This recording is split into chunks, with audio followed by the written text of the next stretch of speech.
Welcome back, students. Let's take an overview on whatever we have studied in this lesson, Banks and Simple Interest. Dear student, in the beginning of this lesson, we have started with some different types of accounts. In this point, we have studied 4 different types of accounts and the full form of ATM. The 4 different types of accounts were current account, saving account, recurring deposit account, and fixed deposit. We came to know about these 4 different types of accounts. Later on, we studied about what is a ATM.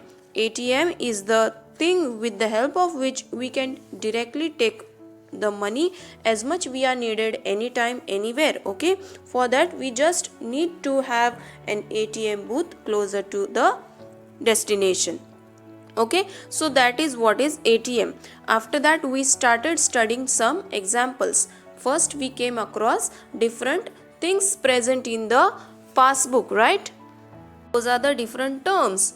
Some date, line number, particulars, checks, amount withdrawn, amount deposited, and balance. So these were the columns, these are the terms in the passbook with the help of which we solved one simple example. We placed the values, we filled the places columns, and then we solved the example. After that we came to know the formula of amount.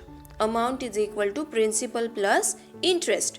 And also we have studied the formula to find out the interest. Interest is equal to PRT upon 100, where P is equal to principal, R is equal to rate of interest, T is equal to time, P is count in rupees, okay, R is equal to rate, so that is percent per annum, time is count in number of years. So these all terms we have studied how to solve the example with the help of this. When we have these all terms, we can find out the value of interest, and when we get the value of interest, we can finally get the value of amount. Amount is equal to principal plus interest. Now in today's class, we came to know how to solve the example when one of the term is not given, one quantity is not given, and the rest all things are given. We can find out the value of rate of interest, we can find out the value of interest, we can find out P, we can find out number of years, that is T.